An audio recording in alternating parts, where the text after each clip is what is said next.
ज्ञान वाणी का नव उपहार, पहुंची शिक्षा आपके द्वार, पढ़े लिखे और बने कुशल, ज्ञान वाणी का उद्देश्य सफल। ज्ञान वाणी। नमस्कार श्रोताओं, अभिवादन स्वीकार कीजिए हरप्रीत कौर का हमारे इस ज्ञानवर्धक कार्यक्रम साप्ताहिक ज्ञान पत्रिका में। हमारा ये कार्यक्रम आप सुन रहे हैं ज्ञानवाणी FM 105.6 मेगाहर्ट्ज पर। श्रोताओं, शिक्षा ग्रहण करना न केवल एक विद्यार्थी के लिए बल्कि हर व्यक्ति के लिए जरूरी है। शिक्षा मानव को जीवन को समझने और इसे सही ढंग से जीने में सहायक होती है। शिक्षा के बिना मानव अंधकार में भटकता है और अपने जीवन को सही दिशा देने में असफल हो जाता है। हमारे इस कार्यक्रम के माध्यम से हम आपके लिए वे सभी जानकारियां लेकर आते हैं जो जीवन के विभिन्न क्षेत्रों में आगे बढ़ने में आपकी मदद करती हैं। आज के अंक में भी हम ऐसी ही कुछ शिक्षाप्रद जानकारियां आपके लिए लेकर आए हैं। तो चलिए कार्यक्रम में आगे बढ़ते हैं और सबसे पहले आपको बताते हैं इग्नू में चल रही विभिन्न गतिविधियों के बारे में। इग्नू में जुलाई 2024 सत्र के लिए एडमिशन अब भी जारी। इग्नू ने बढ़ाई बिना लेट फीस के एग्जाम फॉर्म भरने की अंतिम तारीख। बात करेंगे इग्नू के स्टूडेंट सपोर्ट सर्विसेज के बारे में और जानकारी देंगे इग्नू के कृषि विद्यापीठ द्वारा संचालित PG diploma in agri business programme की। आप सुन रहे हैं साप्ताहिक ज्ञान पत्रिका सिर्फ ज्ञानवाणी FM 105.6 मेगाहर्ट्ज पर। इंदिरा गांधी राष्ट्रीय मुक्त विश्वविद्यालय के जुलाई 2024 के अकादमिक सत्र में एडमिशंस अब भी जारी हैं। जी हां, छात्रों के हित को ध्यान में रखते हुए विश्वविद्यालय ने एडमिशन की अंतिम तारीख को आगे बढ़ा दिया है। अब छात्र इग्नू के सर्टिफिकेट और सेमेस्टर बेस्ड प्रोग्राम्स के अलावा अन्य सभी प्रोग्राम्स में 31 अक्टूबर 2024 तक एडमिशन ले सकते हैं। इग्नू के ओडीएल प्रोग्राम्स में एडमिशन लेने के लिए आपको ignuadmission.samarth.edu.in पर लॉगिन करना होगा। वहीं ऑनलाइन प्रोग्राम्स में एडमिशन लेने के लिए आपको ignuiop.samarth.edu.in पर विजिट करना होगा। हम आपको बता दें कि इग्नू द्वारा संचालित ओडीएल प्रोग्राम्स के बारे में सारी जानकारी आप इग्नू की वेबसाइट से प्रोस्पेक्टस डाउनलोड करके प्राप्त कर सकते हैं। इसके लिए इग्नू की ऑफिशियल वेबसाइट है www.ignu.ac.in, जहां से आप प्रोस्पेक्टस डाउनलोड कर सकते हैं। अगर आप ऑनलाइन प्रोग्राम्स के बारे में जानकारी चाहते हैं तो इसके लिए आपको विजिट करना होगा www.iop.ignuonline.ac.in। इंदिरा गांधी राष्ट्रीय मुक्त विश्वविद्यालय ने दिसंबर 2024 में होने वाले टर्म एंड एग्जाम के लिए एग्जाम फॉर्म भरने की अंतिम तारीख को आगे बढ़ा दिया है। अब छात्र बिना किसी लेट फीस के 20 अक्टूबर 2024 तक अपना एग्जाम फॉर्म भर सकते हैं। इसके लिए छात्रों को exam.ignu.ac.in पर लॉगिन करना होगा। हम आपको बता दें कि इग्नू के ओडीएल व ऑनलाइन प्रोग्राम्स में पढ़ाई कर रहे छात्रों को इसी लिंक पर जाकर अपना एग्जाम फॉर्म भरना होगा। छात्रों से अनुरोध है कि वे एग्जाम फॉर्म भरते वक्त दिए गए दिशा निर्देशों को ध्यान से पढ़ें। इस विषय से संबंधित अधिक जानकारी के लिए आप इग्नू की ऑफिशियल वेबसाइट www.ignu.ac.in पर लॉगिन भी कर सकते हैं। श्रोताओं, ओडीएल प्रणाली को पारंपरिक प्रणाली की तुलना में अधिक शिक्षार्थी केंद्रित कहा जाता है। इग्नू के विभिन्न क्षेत्रीय व अध्ययन केंद्र अपने अंतर्गत नामांकित छात्रों को सहायता तो प्रदान करते ही हैं, लेकिन इग्नू मुख्यालय में भी छात्रों के प्रश्नों और शिकायतों का उत्तर देने के लिए उचित मार्गदर्शन और परामर्श दिया जाता है। आपको ये सहायता इग्नू के स्टूडेंट सर्विस सेंटर द्वारा दी जाती है। एसएससी शिक्षार्थी और विश्वविद्यालय के बीच एक इंटरफेस के रूप में काम करता है। एसएससी सही समय पर सही जानकारी प्रदान करने के साथ साथ हर स्तर पर शिकायतों का निवारण भी करता है। छात्र SSC यानी स्टूडेंट सर्विस सेंटर से विभिन्न माध्यमों से संपर्क साध सकते हैं, जैसे email, WhatsApp, telephone calls, iGram portal आदि। इस विषय में अधिक जानकारी आप इग्नू की ऑफिशियल वेबसाइट www.ignu.ac.in से प्राप्त कर सकते हैं।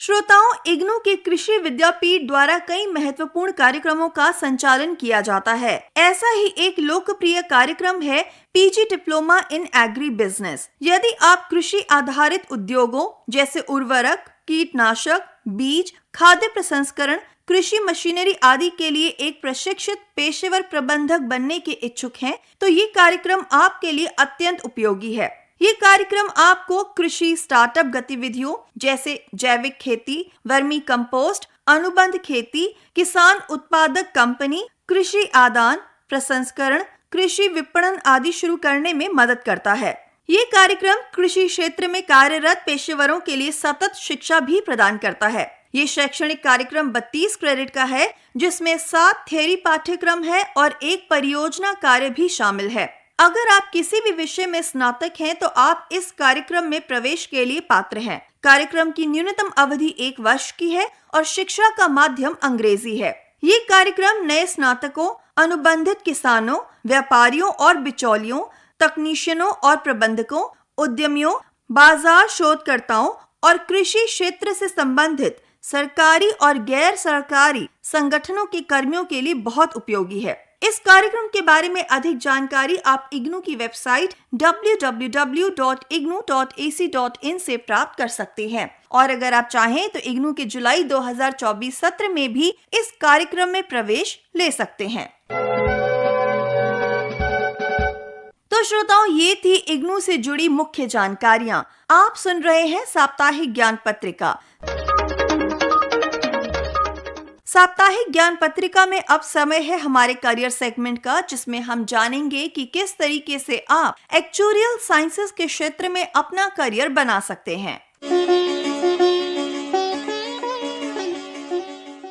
एक्चुरियल साइंस एक ऐसा क्षेत्र है जिसमें गणित और सांख्यिकी की विधियों का इस्तेमाल करके इंश्योरेंस और फाइनेंस इंडस्ट्री में जोखिम का आकलन किया जाता है। एक्चुरियल प्रोफेशनल्स ये हिसाब लगाते हैं कि किसी पॉलिसी होल्डर को प्रीमियम के तौर पर कितनी राशि का भुगतान करना होगा या किसी कंपनी को पेंशन या रिटर्न पर कितना खर्च करना होगा। ये इंश्योरेंस के जोखिम और प्रीमियम की गणना करते हैं। एक एक्चुअरी का काम अचानक घटी घटना के आर्थिक प्रभाव का अंदाजा लगाने का होता है। दूसरे शब्दों में कहें तो ये वित्तीय ज्योतिष होते हैं। एक एक्चुअरी में सांख्यिकीविद, अर्थशास्त्री और फाइनेंशियल प्रोफेशनल के गुण होने चाहिए। भविष्य में होने वाले आकस्मिक खर्चों का अनुमान लगाने और उन्हें कम करने का उपाय निकालने के लिए प्रोबेबिलिटी, चक्रवृद्धि ब्याज दर, लॉ, मार्केटिंग और मैनेजमेंट की तकनीकों का साथ में इस्तेमाल करना भी इन पेशेवरों को आना चाहिए। अन्य कुशलताओं में किसी परिस्थिति का अलग अलग तरह से विश्लेषण और मूल्यांकन करने की योग्यता, हर पहलू पर विचार करने की कुशलता और कारोबार की अच्छी समझ शामिल है। अगर हम रोजगार के क्षेत्रों में बात करें तो एक्चुरियल साइंस के कोर्स को करने के बाद आप जनरल इंश्योरेंस, हेल्थ इंश्योरेंस, री इंश्योरेंस कंपनीज, पेंशन और कर्मचारी भत्ते, investment consultancy, risk management, bank, stock exchange, निजी और सरकारी एजेंसियों में काम कर सकते हैं। तो श्रोताओं, ये था हमारा आज का करियर सेगमेंट, जिसमें हमने बात करी कि किस तरह से आप एक्चुरियल साइंस के क्षेत्र में अपना करियर बना सकते हैं। आप सुन रहे हैं साप्ताहिक ज्ञान पत्रिका। अब समय है हमारे अगले सेगमेंट का, जिसमें हम आपको देंगे रोजगार संबंधित जानकारियां। The United India insurance company limited में एडमिनिस्ट्रेटिव ऑफिसर के 200 पदों के लिए आप 5 नवंबर 2024 तक आवेदन कर सकते हैं। अधिक जानकारी के लिए लॉगिन करें www.uiic.co.in पर।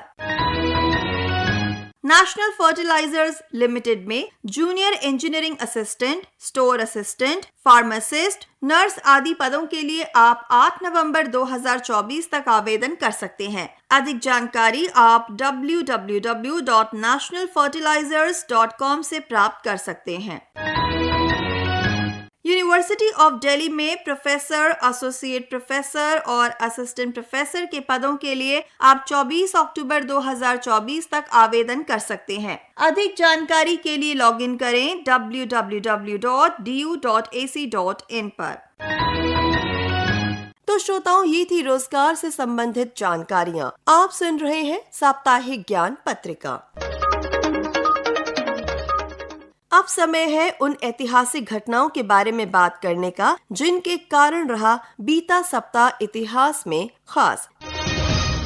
13 अक्टूबर 1884 के दिन ये तय किया गया कि ग्रेनिच मीन टाइम यानी GMT दुनिया का मानक समय होगा। ग्रेनिच दक्षिण पूर्वी लंदन का एक हिस्सा है। 14 अक्टूबर 1964 को doctor Martin Luther king junior को केवल 35 वर्ष की उम्र में अमेरिकी समाज में रंग भेद के विरुद्ध अहिंसात्मक आंदोलन चलाने के लिए नोबेल प्राइज से पुरस्कृत किया गया। अमेरिका के जॉर्जिया प्रांत में जन्मे किंग नोबेल शांति पुरस्कार पाने वाले उस समय के सबसे कम उम्र के व्यक्ति थे। 15 अक्टूबर 1932 को टाटा कंपनी के हवाई जहाज ने अपनी पहली उड़ान भरी थी। भारत सरकार द्वारा अधिग्रहण के बाद यही कंपनी एयर इंडिया कहलाई। 16 अक्टूबर 1905 को तत्कालीन viceroy of India Lord Curzon के द्वारा बंगाल का प्रथम विभाजन किया गया। 17 अक्टूबर 1979 को मदर टेरेसा को नोबेल शांति पुरस्कार से सम्मानित किया गया। 18 अक्टूबर 1922 को ब्रिटिश ब्रॉडकास्टिंग कंपनी की स्थापना हुई, जिसका नाम बदलकर बाद में ब्रिटिश ब्रॉडकास्टिंग कॉर्पोरेशन यानी BBC कर दिया गया। 19 अक्टूबर 1983 को भारतीय मूल के अमेरिकी खगोल शास्त्री सुब्रमण्यम चंद्रशेखर को व्हाइट ड्वार्फ स्टार्स पर आधारित अपने शोध के लिए विलियम ए फाउलर के साथ संयुक्त रूप से भौतिकी के नोबेल पुरस्कार से सम्मानित किया गया। तो श्रोताओं, इन्हीं सब कारणों से बीता सप्ताह रहा इतिहास में खास। आप सुन रहे हैं साप्ताहिक ज्ञान पत्रिका। साप्ताहिक ज्ञान पत्रिका में अब समय है हमारे स्पेशल सेगमेंट का, जिसमें आज हम जानेंगे मशहूर खगोल शास्त्री सुब्रमण्यम चंद्रशेखर के बारे में।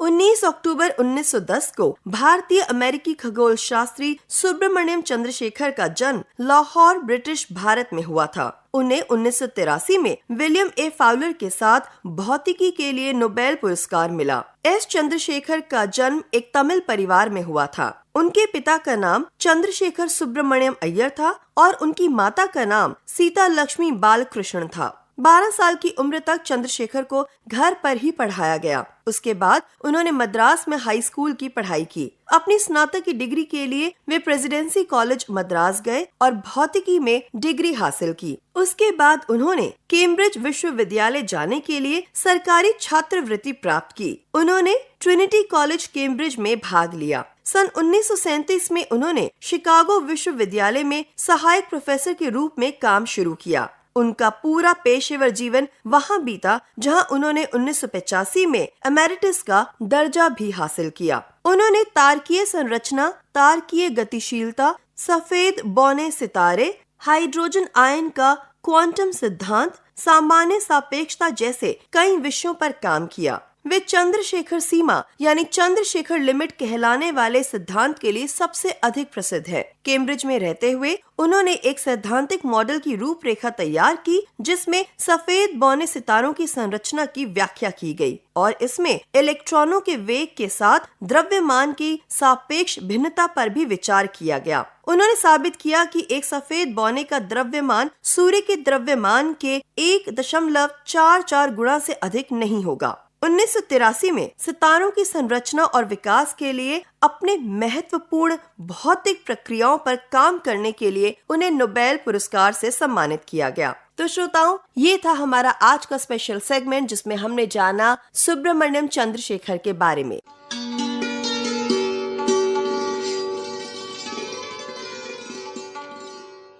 आप सुन रहे थे साप्ताहिक ज्ञान पत्रिका। आज के कार्यक्रम को आप तक पहुंचाने के लिए तकनीकी सहयोग दिया PR सैमल ने, वाचन व आलेख रहा हरप्रीत कौर का, संपादन किया सदन लाल ने और प्रस्तुत करता थे कमल कुमार। आज के अंक से मैं आपकी उद्घोषिका हरप्रीत कौर अब आपसे लेती हूं अनुमति। नमस्कार। ज्ञान वाणी का नव उपहार, पहुंची शिक्षा